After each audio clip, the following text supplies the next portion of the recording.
Salut à tous, c'est Matt. Aujourd'hui, nouvelle vidéo Matt-moi ça et... Oh, mais tu fais quoi toi? Ah mais t'es qui? Je suis la nouvelle version de Matt là, casse-toi fils de p...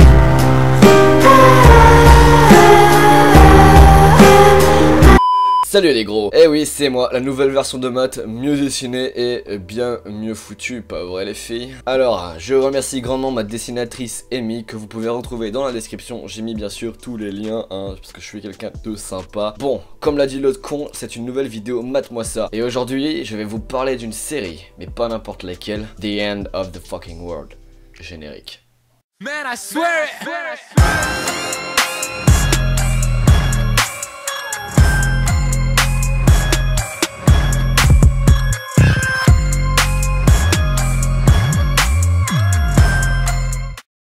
Ok, The End of the Fucking World est une série anglaise de seulement 8 épisodes de 20 minutes. C'est vraiment pas long et heureusement. Et il faut savoir que la série est adaptée du roman graphique éponyme de Charles Forsman. À présent, je vais vous parler du synopsis. À présent, je vais vous parler du synopsis de la série. C'est l'histoire de James, un ado de 17 ans qui vit seul avec son père veuf. Il se présente comme un psychopathe et tue régulièrement beaucoup d'animaux comme passe-temps. Un jour, James se met en tête d'assassiner quelque chose de plus gros qu'un animal, comme par exemple un être humain. C'est là qu'il se lie rapidement d'amitié avec Alyssa, une camarade de lycée aussi rêveuse que rebelle. Souvenez-vous, je vous ai dit que James voulait tuer quelque chose de plus gros qu'un animal.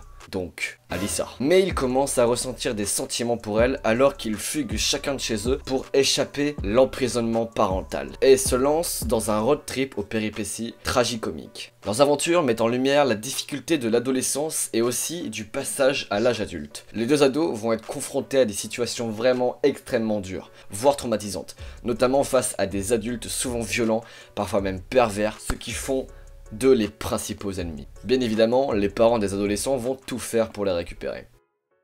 Voilà pour le synopsis, je vais à présent vous parler de mon ressenti par rapport à cette série. Au début, je n'aimais pas du tout le premier épisode, je l'ai regardé car des gens en parlaient sur les réseaux sociaux. Mais mon avis va basculer au fil de la série. Après chaque épisode, tu te demandes ce que tu es en train de regarder. Il n'y a pas de limite, viol, meurtre, etc.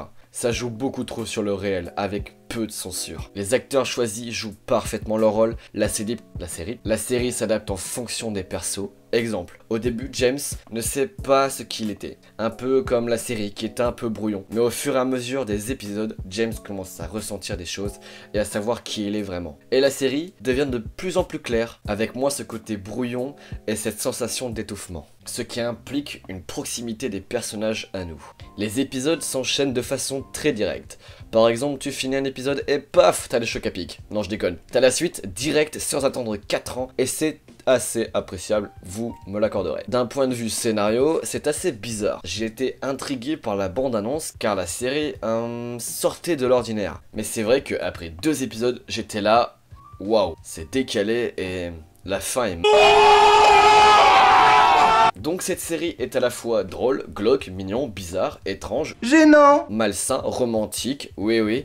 The End of the Fucking World nous offre un très bon divertissement et une adaptation très réussie.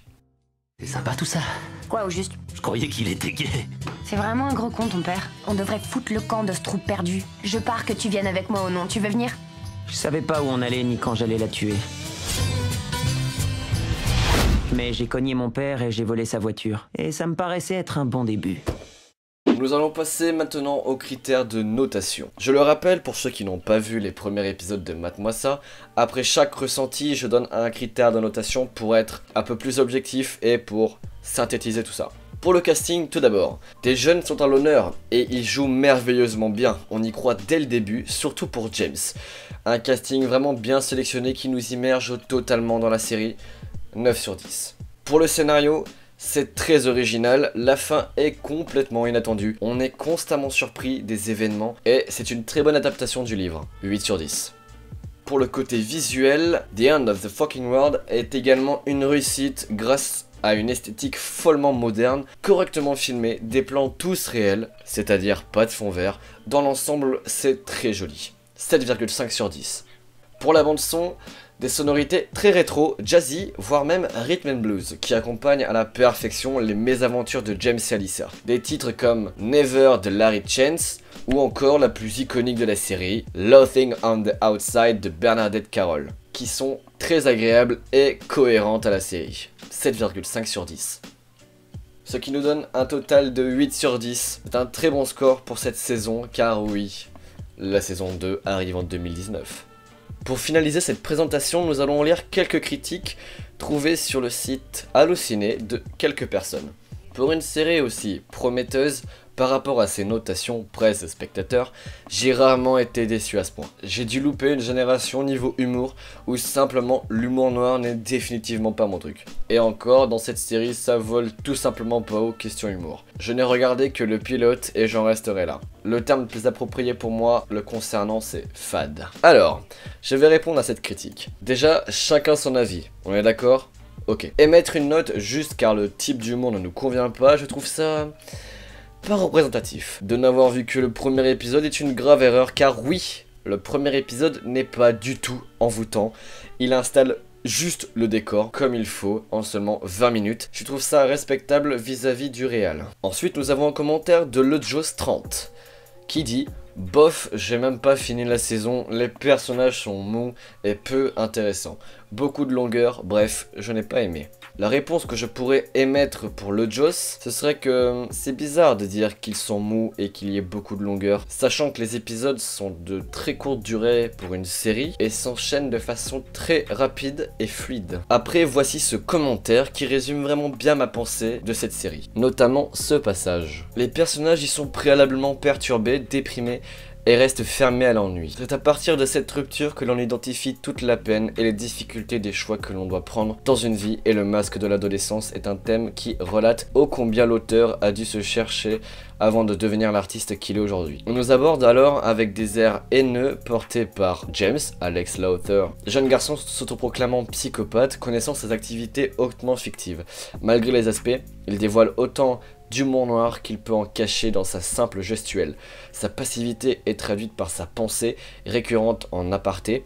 Voilà d'où vient principalement le côté humoristique. On peut dire certaines choses, dire des mots, mais on ne se ment pas à soi-même. Lorsqu'on le pense très fort, cela permet de mieux cerner les personnages tout en conservant le mystère sur leur sort. La dernière chose que je pourrais vous dire, ce serait de aller voir la série et de me dire en commentaire ce que vous en avez pensé et de vous forger votre propre avis, qu'il soit bon ou mauvais, hein, évidemment. La série ne peut pas plaire à tout le monde, mais ne vous fiez pas à des simples critiques balancées sur le net, car des fois, des gens peu scrupuleux veulent juste démonter la série pour éviter qu'elle soit regardée. Du coup voilà, la vidéo est terminée, je vous conseille fortement d'aller la voir. N'oubliez pas le petit like et le partage, donnez-moi vos avis en commentaire si vous l'avez déjà vu ou si vous comptez la voir. Abonnez-vous à la chaîne et moi je vous dis à la prochaine. Ciao. Je fuck l'esclavage, je revends la blanche à Obama. Je refuse qu'on soit soumis, je sors le gala. Je suis un lion, pas un mouton, je suis comme Baba. Je veux juste un cocktail frais, avec le petit parasol.